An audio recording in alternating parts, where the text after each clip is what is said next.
রংপুর সরকারি সিটি কলেজের একাদশ বিজ্ঞান শাখার ছাত্রছাত্রীদেরকে পদার্থবিজ্ঞান ক্লাসে শুভেচ্ছা। আশা করি তোমরা ভালো আছো, সুস্থ আছো। আজকে আমরা ভেক্টর অধ্যায়ের ভেক্টর রাশির অ্যাপ্লিকেশন নিয়ে কিছু কথা বলবো। আমরা প্রথমেই একটু দেখে নেব যে আমরা ভেক্টর রাশিগুলোর প্রয়োগ কিভাবে করে থাকি। আমরা বাস্তবিক কিছু উদাহরণ দেব। যেমন মনে করো কোনো একদিন খারাপভাবে বৃষ্টি পতিত হচ্ছে খারাপভাবে, এবং বৃষ্টির বেগ ধরে নেওয়া হলো v = 5 মিটার/সেকেন্ড। ওই সময় তুমি বৃষ্টি থেকে রক্ষা পাওয়ার জন্য দৌড় শুরু করে দিলে, এবং তোমার বেগ 4 মিটার/সেকেন্ড। আমরা যদি নামকরণ করি, ধরে নিলাম বৃষ্টি পতিত হচ্ছে B ও D বরাবর, এবং তুমি ও বিন্দু থেকে ও এ বরাবর যাওয়া শুরু করলে। তো এখানে আবারও বলার চেষ্টা করছি, বৃষ্টি পতিত হচ্ছে খারাপভাবে, ঠিক মাথার উপর। বৃষ্টির বেগ 5 মিটার/সেকেন্ড। আমরা যদি বৃষ্টির মধ্যে দাঁড়িয়ে থাকি তাহলে অনুভূত বেগ 5 মিটার/সেকেন্ডই হবে। এখন যদি আমরা দৌড় শুরু করি 4 মিটার/সেকেন্ড বেগে, তাহলে বৃষ্টির অনুভূত বেগ কত হবে, এবং এই খারাপভাবে পতনশীল বৃষ্টি ঠেকানোর জন্য আমাদেরকে কিভাবে ছাতা ধরতে হবে। সাধারণভাবে আমাদের মনের মধ্যে হয়তো চলে আসবে যে বৃষ্টি পতিত হচ্ছে খারাপভাবে, সুতরাং আমরা ছাতা ধরবো খারাপভাবে, এটাই স্বাভাবিক। কিন্তু বাস্তবতা কিন্তু ভিন্ন। যখন আমরা দৌড় দেব তখন কিন্তু আমরা দৌড়ানো অবস্থায় যদি খারাপভাবে ছাতা ধরি তাহলে কিন্তু আমাদেরকে ভিজে যেতে হবে। দৌড়ানো অবস্থায় আমাদেরকে ছাতাটা অবশ্যই তির্যকভাবে ধরতে হবে। তো আমরা আসলে ছাতাকে কেন তির্যকভাবে ধরব, অথবা কিভাবে ছাতা ধরলে আমরা বৃষ্টি থেকে রক্ষা পাব, এই বিষয়গুলো আমরা একটু দেখব। তো আপেক্ষিক বেগের একটা নিয়ম আছে। যখন আমি পূর্ব দিকে দৌড়াবো, আমি যে বেগে পূর্ব দিকে দৌড়াবো, বাতাস কিন্তু উল্টা দিক থেকে আমাকে সেই বেগে আঘাত করবে। অন্যভাবে বলা যায়, আমি যে বেগে পূর্ব দিকে যাব, আশপাশের স্থির জিনিসগুলোকে মনে হবে যে এরা একই বেগে পশ্চিম দিকে যাচ্ছে। এক কথায়, আমি যদি পূর্ব দিকে 4 মিটার/সেকেন্ড বেগে দৌড়াই, তাহলে বাতাস আমাকে একই বেগে উল্টা দিক থেকে ধাক্কা দেবে। তাহলে আমার বেগ ছিল ও এ বরাবর 4 মিটার/সেকেন্ড, তাহলে বাতাসের বেগ হবে ও সি বরাবর ওই একই 4 মিটার/সেকেন্ড। তাহলে যখন আমরা দৌড়ানো শুরু করব, তখন আমাদের দুটো ভেক্টর আমাদের উপরে কাজ করবে। একটা হচ্ছে বৃষ্টির বেগ, আর একটা হলো বাতাসের বেগ। এই দুটো বেগের একটা লব্ধি তৈরি হবে, সেটাই হবে আমাদের অনুভূত বেগ। সেই লব্ধির মান কত হবে এবং দিক কোন দিকে হবে? আমরা যদি ওডি বাহুকে একটা সন্নিহিত বাহু ধরি, ওসিকে যদি আর একটা সন্নিহিত বাহু ধরে যদি আমরা একটা সামুদ্রিক অঙ্কন করার চেষ্টা করি, সামুদ্রিক অঙ্কন করলাম, এই সামুদ্রিকের কর্ণ ও ই বরাবরই হবে আসলে লব্ধির দিক। আমরা যদি ও ই কে পিছনের দিকে বর্ধিত করি F পর্যন্ত, তাহলে বৃষ্টি এবং বাতাসের সম্মিলিত ধাক্কার দিক হবে আসলে F ও ই বরাবর। আবারও প্রথম থেকে একটু মনে করে দেওয়ার চেষ্টা করি। যখন আমরা বৃষ্টির মধ্যে খারাপভাবে দাঁড়িয়ে থাকব, বৃষ্টি আমাদের খারাপভাবেই পতিত হবে। যখন আমরা বৃষ্টির মধ্যে দৌড়ানো শুরু করব, আমরা যেদিকে দৌড়াবো সমবেগে বাতাস কিন্তু আমাদের বিপরীত দিক থেকে ধাক্কা দেবে। এই যে আমি দৌড়াচ্ছি পূর্ব দিকে, তাহলে বাতাসের বেগ হবে পূর্ব থেকে পশ্চিম দিকে। চিত্রে আমরা সেটাই দেখানোর চেষ্টা করছি। বৃষ্টি পতিত হচ্ছে বি ও ডি বরাবর, আর আমরা দৌড়চ্ছি ও এ বরাবর ইউ বেগে। তাহলে বাতাসের বেগ হবে ওই একই, এবং সেটা হবে বিপরীত দিকে ও সি বরাবর। তাহলে যখন আমরা দৌড়াবো আমাদের উপর দুটো ভেক্টর রাশি ক্রিয়া করবে, একটা হবে বৃষ্টির বেগ আর একটা হলো বাতাসের বেগ। এই বৃষ্টি এবং বাতাসের সম্মিলিত ধাক্কা বা লব্ধি বেগের দিক হবে কর্ণ ও ই বরাবর, অর্থাৎ ওই বরাবর এসে আমাদের শরীরে পতিত হবে। আমরা যদি এই সম্মিলিত ধাক্কাকে ঠেকাতে চাই, তাহলে আমাদেরকে ও ই এর বিপরীত দিকে অর্থাৎ ও এফ বরাবর আমাদেরকে ছাতা ধরতে হবে। আমাদের ছাতা ধরতে হবে এভাবে তির্যক বরাবর। তাহলে আমরা এখন এখানে আমাদের অনুভূত বেগটা কত হবে? অনুভূত বেগ মানে হচ্ছে লব্ধি বেগ। আমাদের সেই লব্ধি বেগ বেগ করার নিয়ম হলো W সমান root over u square plus v square plus 2uv cos alpha. এখানে আমাদের আলফা হলো আমাদের মূল ভেক্টর দ্বয়ের মধ্যবর্তী কোণ। আমাদের মূল ভেক্টর দ্বয়ের মধ্যবর্তী কোণ আসলে 90 ডিগ্রি।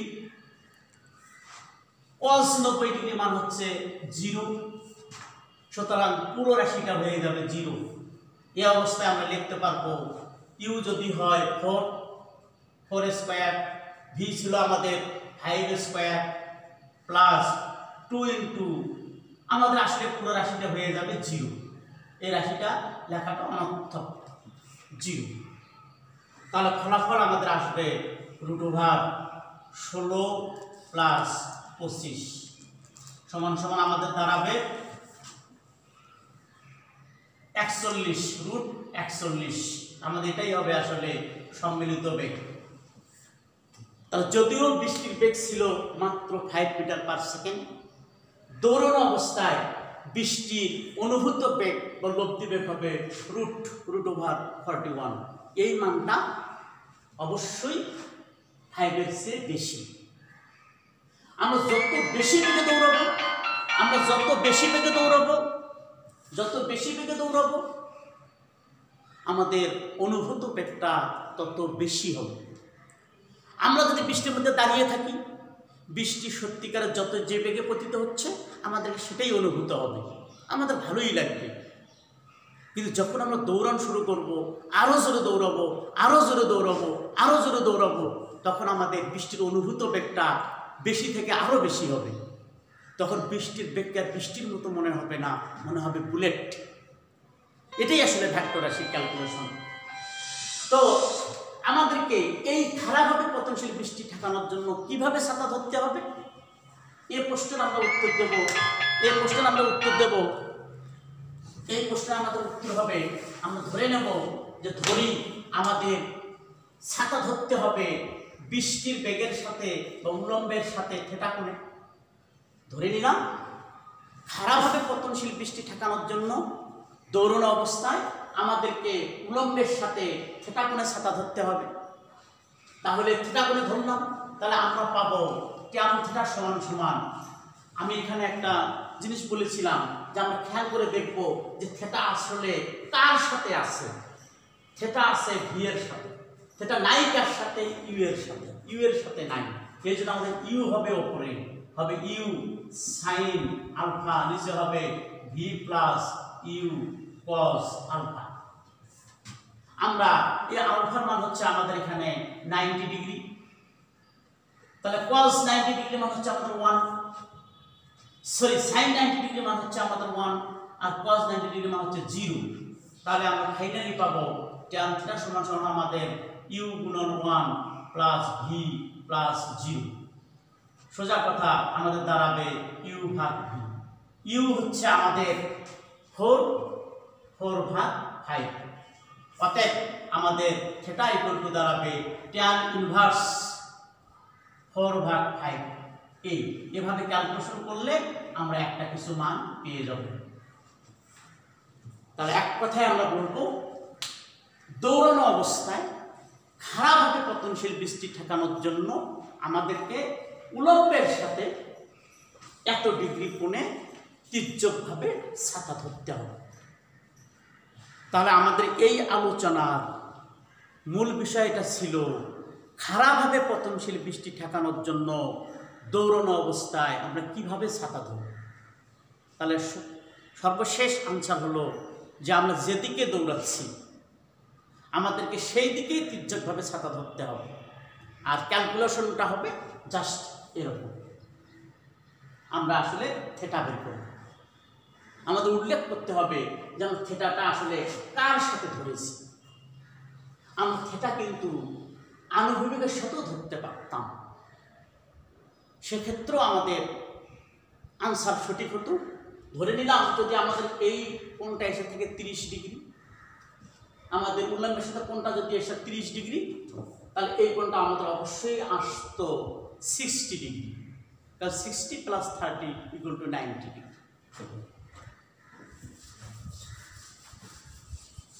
আমরা আরেকটা প্রিকশন করার চেষ্টা করব।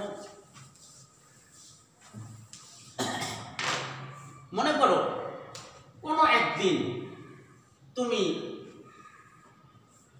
এটা উত্তর, দক্ষিণ, পূর্ব, পশ্চিম, কোনো একদিন তুমি পূর্ব দিকে যাচ্ছ গাড়ি নিয়ে।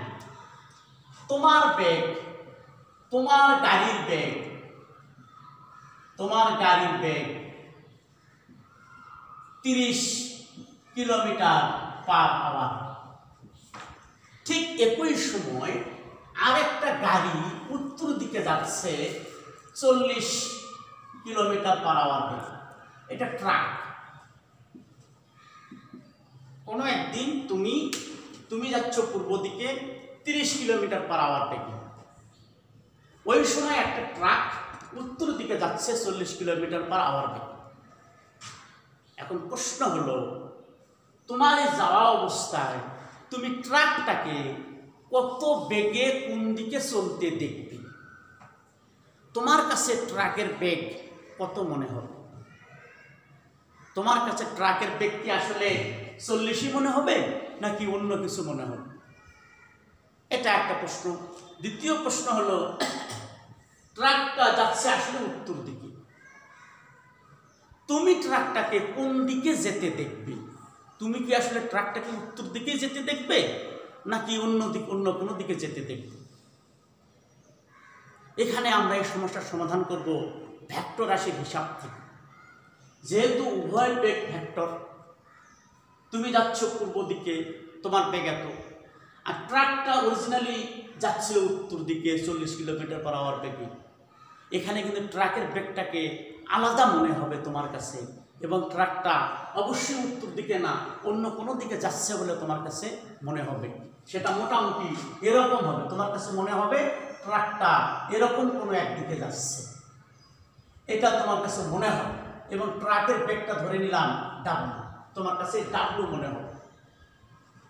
তাহলে প্রথমে আমরা W-র মান বের করব, অর্থাৎ ট্রাকের বেগ তোমার কাছে কত মনে হবে সেটা হচ্ছে W = সূত্র ঠিক আগের মতোই, u² v² 2uv cos α। তার মানে আমাদের একটা ছিল 30, একটা 40, 30² প্লাস 40² প্লাস 2 × 30 × 40 × cos α। এখানে আলফা মানে ভেক্টরদের মধ্যবর্তী কোণ 90 ডিগ্রি, cos 90 ডিগ্রি। আমরা জানি cos 90 ডিগ্রি মান 0, সুতরাং পুরো রাশিটুকু হয়ে যাবে 0। তাহলে আমাদের ফলাফলে থাকবে 30² প্লাস 40²।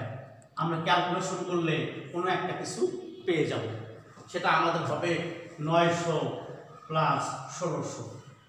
তার মানে হচ্ছে আমাদের প্রভাব 2500, অর্থাৎ W আমরা পাবো, W আমাদের হবে 2500।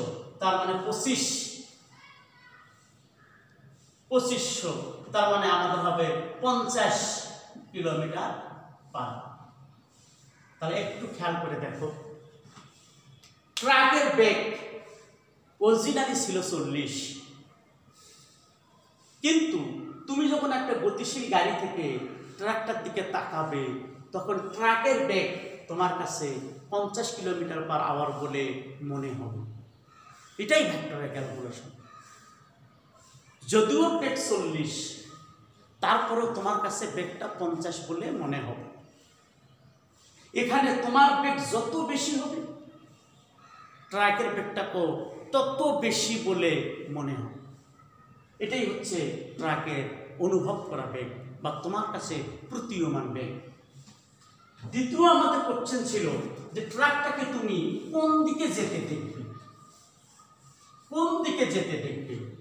আমরা ধরে নিলাম ট্রাকটিকে আমরা উত্তর দিকের সাথে থিটা কোণে যেতে দেখলাম। তাহলে আমরা পাবো tan থিটা সমান সমান আমাদের দাঁড়াবে, আমাদের থিটা আছে হলো 40-এর সাথে, থিটা নাই আসলে 30-এর সাথে।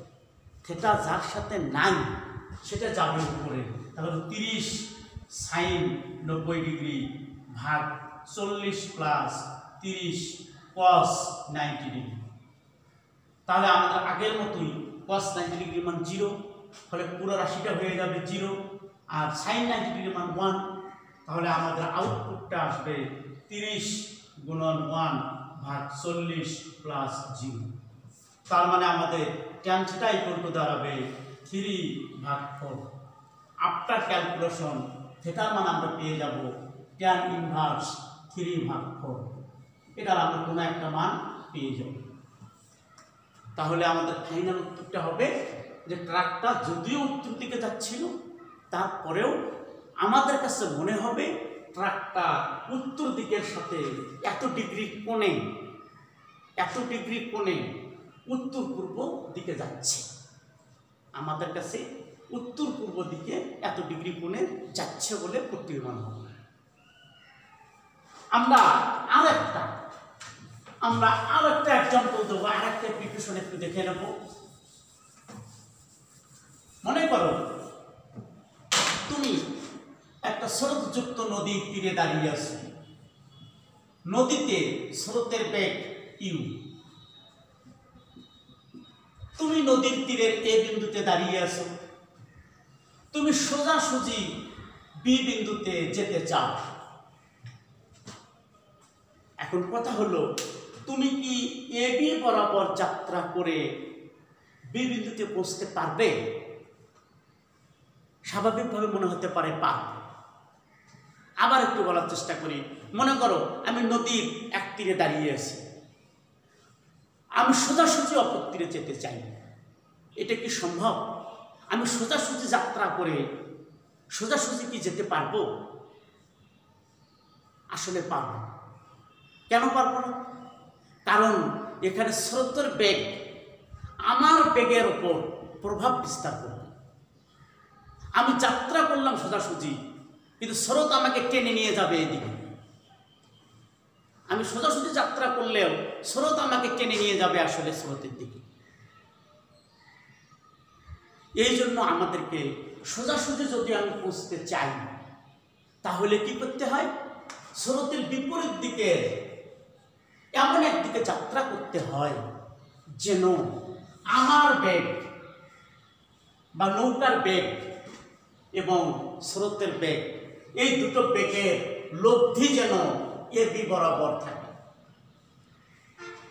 তাহলে আমি আসলে যে বরাবর যেতে চাই আমাকে এমন একদিকে যাত্রা করতে হবে যেন নৌকার বেগ বা আমার বেগ এবং স্রোতের বেগের লব্ধি যেন আমার সেই বরাবর বা এ বি বরাবর থাকে। আমরা এই সমস্যার সমাধান আমরা কেমনে করব? ধরে নিলাম স্রোতের বেগ 6 কিলোমিটার/আওয়ার এবং নৌকার বেগ ধরে নিলাম আমাদের 12 কিলোমিটার/আওয়ার ধরে নেওয়া হবে। তাহলে আমার সোজাসুজি যাওয়ার জন্য আমাকে কিভাবে যাত্রা করতে হবে, কিভাবে নৌকা চালাতে হবে বা কিভাবে সাঁতার কাটতে হবে? আমরা ধরে নেব যে স্রোতের সাথে আলফা কোণে, এইটুকু হচ্ছে আলফা, দুই ভেক্টরের মধ্যবর্তী কোণ এইটুকু হলো আলফা। ঠিক এখান থেকে এ পর্যন্ত আমাদেরকে স্রোতের সাথে আলফা কোণে নৌকা চালাতে হবে বা সাঁতার কাটতে হবে। আমাদেরকে আলফার মানটা বের করতে হবে। তাহলে এখানেও আমরা ট্যান থিটাতেই করবো। আমরা জানি ট্যান থিটা সমান সমান, ট্যান থিটা সমান সমান, আমাদেরকে লক্ষ্য করো আমাদের এ বি এটা হচ্ছে আমাদের লব্ধি, এই লব্ধি এই লব্ধি এই লব্ধি ইউ এর সাথে থিটা ইকুয়াল টু 90 ডিগ্রি কোণ উৎপন্ন করে। তাহলে আমাদের থিটা আসছে হলো ইউ এর সাথে, থিটা নাই আসলে ভি এর সাথে, এই জন্য আমাদের হবে ভি সাইন আলফা, নিচে হবে u plus v cos alpha.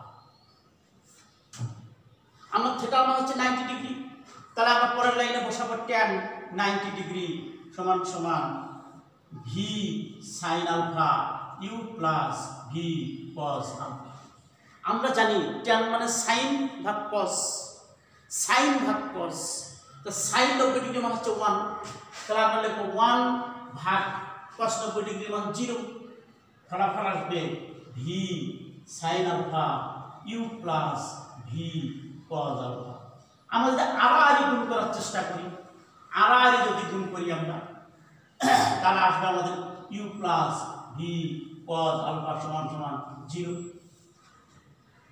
তাহলে আমরা যদি পক্ষ শেষ করি তাহলে আমাদের কস আলফা কিন্তু হবে মাইনাস ইউ ভাগ ভি, অথবা আলফা কিন্তু হবে কস ইনভার্স মাইনাস ইউ ভাগ।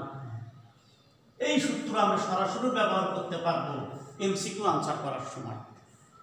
তাহলে এখানে আমাদের ইউ হচ্ছে আমাদের আসলে স্রোতের বেগ, আর ভি হচ্ছে আমাদের নৌকার বেগ।